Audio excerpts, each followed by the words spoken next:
Hello दोस्तों, स्वागत है आप सबका राइस स्मार्ट के यूट्यूब चैनल में। आज बात करेंगे संविधान के आर्टिकल नंबर 25 की। दरअसल हमारे जो मूल अधिकार है, जिन्हें आप कहते हो फंडामेंटल राइट, मूल अधिकारों की अगर हम बात करें, फंडामेंटल राइट आर्टिकल नंबर 25 आपका पाया जाता है धार्मिक स्वतंत्रता के अधिकार में, right to freedom of religion में। दरअसल जो मूल अधिकार हमारे वर्तमान में 6 प्रकार के हैं। उनमें से पहला जो मूल अधिकार होता है वो होता है समता का अधिकार। अनुच्छेद नंबर 14 से लेकर पाए जाते हैं 18 तक। समता का अधिकार यानी कि हमारे राइट टू इक्वलिटी के, समानता के। दूसरा अधिकार हमारा पाया जाता है आर्टिकल नंबर 19 से लेकर 22 तक, जिसको आप कहते हो स्वतंत्रता का अधिकार, राइट टू फ्रीडम, फ्रीडम का अधिकार। तीसरा आपका पाया जाता है आर्टिकल नंबर 23 और आर्टिकल नंबर 24।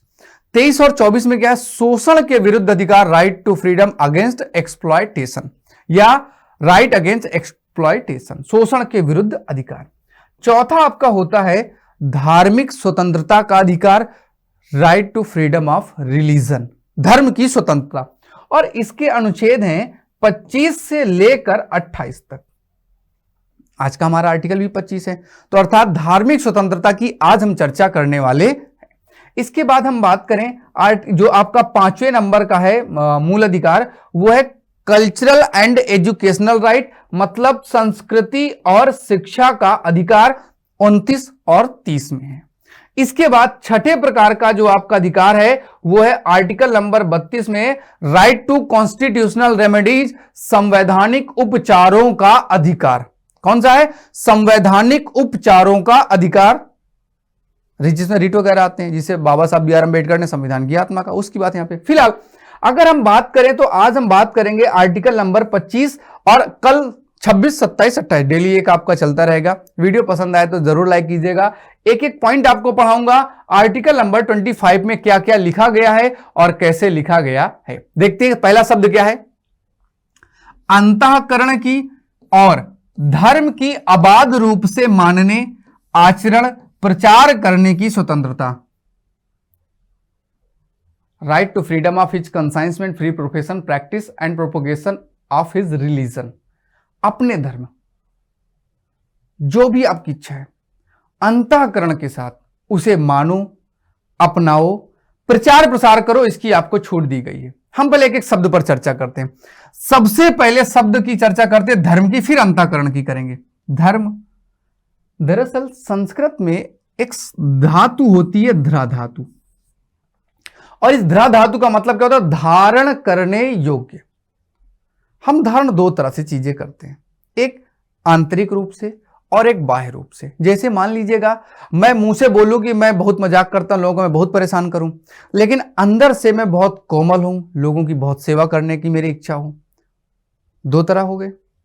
मैं बाहर से मैंने बिल्कुल साधु वाले वस्त्र पहन रखे हैं और रात में मैं लोगों के यहां चोरी करता हूं। बात समझ रहे हो?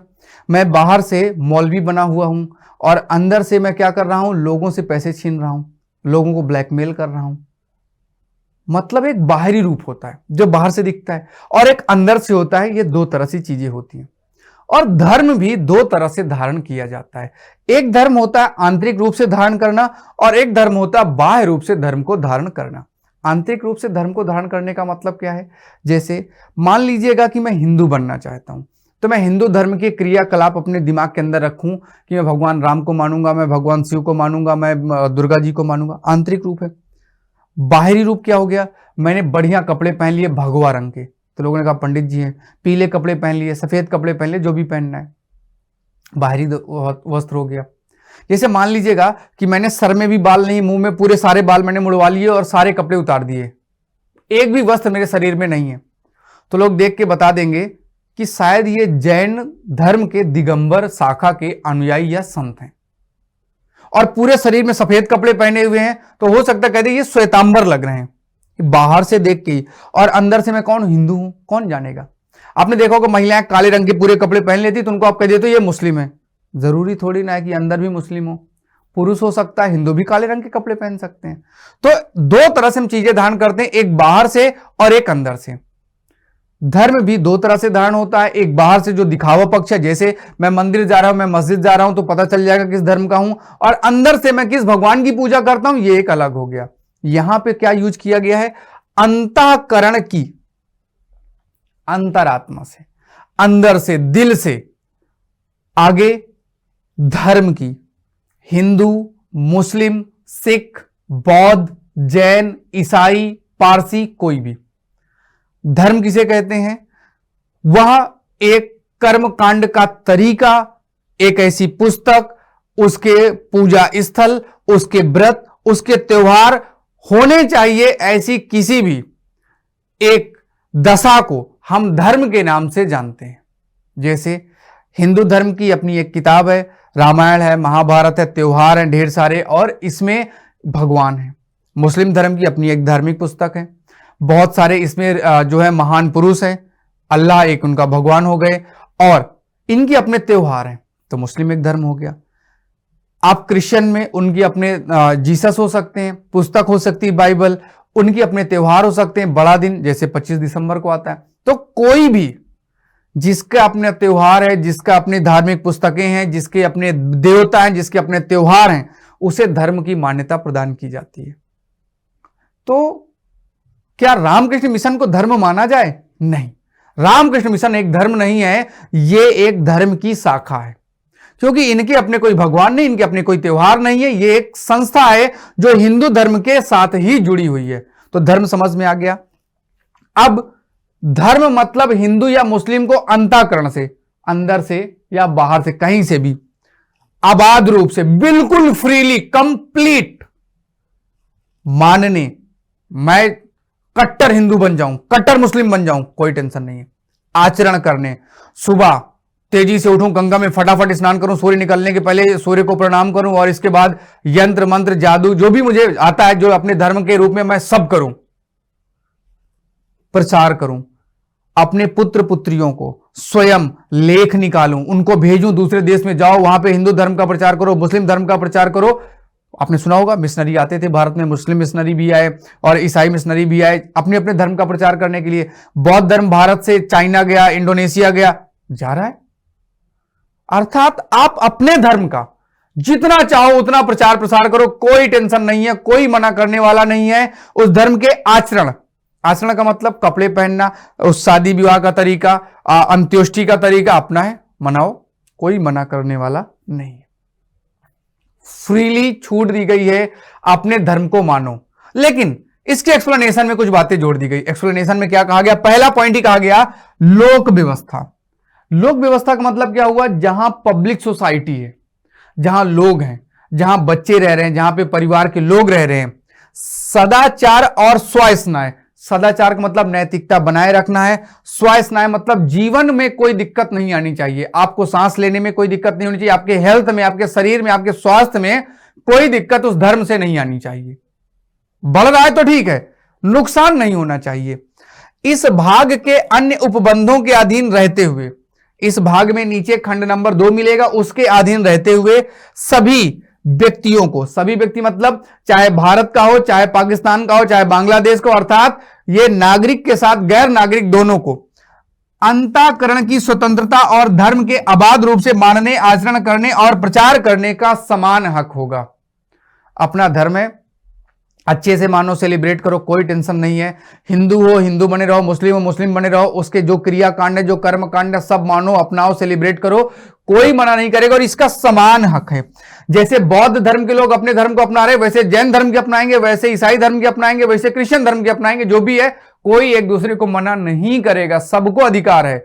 भारत का है तो ठीक है, विदेश का है तो ठीक है, बस इस अपनाने में लोक व्यवस्था गड़बड़ नहीं होनी चाहिए। हॉस्पिटल के पास तेजी से हनुमान चालीसा अजान पढ़ने की जरूरत नहीं है। क्यों? हॉस्पिटल में लोग हैं, वो परेशान हो जाएंगे, किसी के कान में दिक्कत हो जाएगी, कोई हार्ट का मरीज है उसको दिक्कत हो जाएगी। तो भाई देखो, अजान पढ़ने का अधिकार है, हनुमान चालीसा पढ़ने का अधिकार है, दोनों सेलिब्रेट करो धीमी आवाज में, किसी को दिक्कत ना हो ना। सदाचार, सद्भावना के साथ, नैतिकता को बनाए रखे हुए, ऐसा नहीं कि उधर से रथ यात्रा आ रही है गणेश जी की, इधर से जो है कोई एक दूसरी यात्रा जा रही है, आपस में दोनों समुदाय के लोग लड़ गए, नहीं, ये अधिकार नहीं है। यात्रा ले जाने का अधिकार है, आप अपने धर्म की यात्रा को लेके जाओ, उधर से दूसरे धर्म की यात्रा आ रही, दोनों लोग मिलकर एक दूसरे का सामना करो और हंसी खुशी एक दूसरे का समर्थन करो। स्वास्थ्य, जीवन किसी का नुकसान में नहीं होना चाहिए कि तेजी से आपने किसी को कमरे में बंद कर दिया, वहां हवन की बहुत सारा धुआं है और वही कमरे में बंद करके ताला लगा दिया, ऑक्सीजन ही नहीं बचेगी तो बेचारा तो मर जाएगा। ऐसा धर्म नहीं चाहिए, ये वाला धर्म की छूट नहीं है। यज्ञ करने की छूट है, आपके यज्ञ से किसी को नुकसान नहीं होना चाहिए, ये क्लियर है, आप ये मान के चलो। ये यहां पे लिखा नहीं है बट इसका अर्थ यही हो जाता है। इसके बाद इसी आर्टिकल में यानी कि 25 के आर्टिकल 25 के 2 में क्या कहा गया, इस अनुच्छेद की कोई बात, पीछे तो आपको कहा गया आचरण करो, प्रचार प्रसार करो, लेकिन किसी ऐसे विद्यमान विधि जो पहले से विद्यमान है कोई कानून या प्रवर्तन पर प्रभाव नहीं डालेगी। जो कानून लागू है पहले से तो उस पर तो कोई टेंशन नहीं है, यह आर्टिकल उस पर लागू नहीं होगा। और राज्य सरकार अगर कोई ऐसी विधि बनाना चाहे तो उसे बनाने से भी नहीं रोकेगा, जो इस आर्टिकल को रोकने का काम करता है। पहले तो आपको छूट दी गई आबाद रूप से, लेकिन समय के साथ अगर राज्य सरकारें चाहे, राज्य सरकार का मतलब कभी भी, यहां पर मैंने आपको बताया था आर्टिकल 12 में कि कहीं भी राज्य लिखा है तो उसका मतलब आर्टिकल 12 वाला है, अर्थात केंद्र सरकार, राज्य सरकार, स्थानीय सरकार राज्य को कोई ऐसी विधि बनाने से निवारित नहीं करेगा, मना नहीं करेगा। भले ही वहां लिखा आबाद स्वतंत्रता है, लेकिन अगर जरूरत पड़ी तो राज्य सरकार इस पर कानून बनाएगा। और कैसा कानून बनाएगा वो यहां पे क्लियर कहा गया कि जो कानून बनेगा धार्मिक आचरण से संबंधित किसी आर्थिक, वित्तीय, राजनैतिक या अन्य लौकिक क्रियाकलाप का विनियमन या निर्बंधन करती है।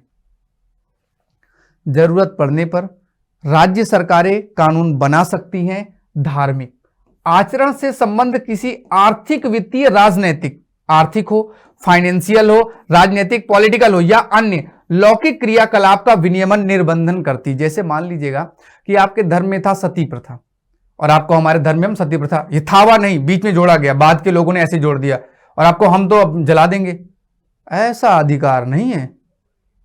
मुंडन करने का अधिकार है, गला काटने का अधिकार नहीं है। जलाने का अधिकार है, जब वो मर जाए तब जलाने का अधिकार है।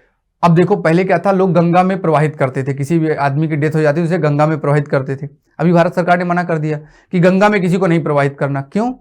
सदाचार की बात है, गंगा प्रदूषित हो रही है। ये एक धर्म की बात नहीं है, ये सभी लोगों को जोड़कर एक साथ बताया गया, भैया देखो यार यहाँ पे गड़बड़ हो रहा है, यहाँ पे दिक्कत हो रही है, तो आप सब लोग क्या करो कि 2-4 जो राख के कण है वही गंगा जी में डालो, बाकी उसको बाहर कहीं अपना दफनाओ या फिर जला दो। गंगा की सुरक्षा की बात, ऐसे कानून बनाने से मना नहीं किया जाएगा, निवारित नहीं करेगा। यही बात आगे और समझाई गई। एक हिंदू शब्द है उसको आगे क्लियर किया गया। क्या कहा गया? अनुच्छेद नंबर 25 के 2 का का हो गया और इसी का नंबर खा है। खा में क्या कहा गया? सामाजिक कल्याण, सोसाइटी का कल्याण सबसे ज्यादा जरूरी, वेलफेयर सबसे ज्यादा जरूरी है।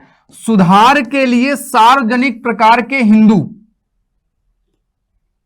सार्वजनिक प्रकार के हिंदू, हिंदू का मतलब आप क्या समझ रहे हो? केवल आप हिंदू हो? नहीं, हिंदू का मतलब यहां डेफिनेशन दी गई, हिंदू को समझाया गया कि इसको हिंदू माना जाएगा। यही लिए तो आर्टिकल 25 शानदार है। क्या है?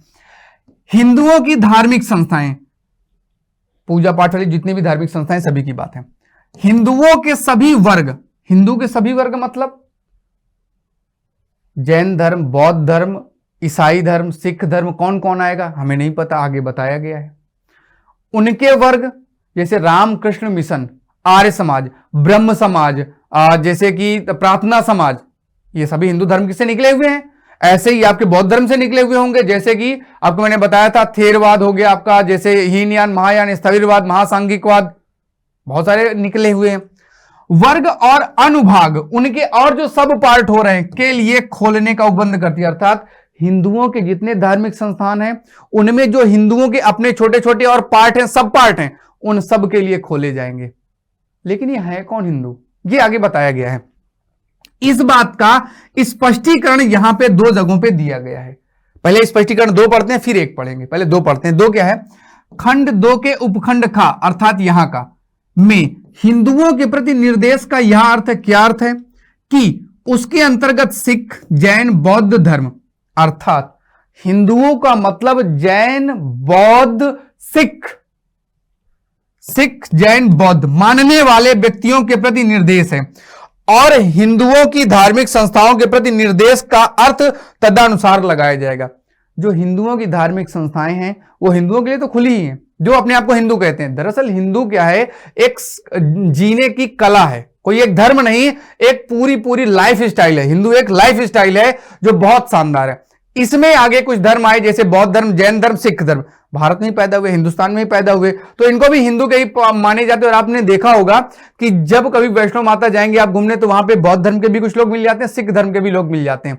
हम सब आपस में मिलकर एक दूसरे की पूजा पाठ कर लेते हैं। हम महावीर को भी मानते हैं, महात्मा बुद्ध को भी मानते हैं, बुद्ध पूर्णिमा भी सेलिब्रेट करते हैं।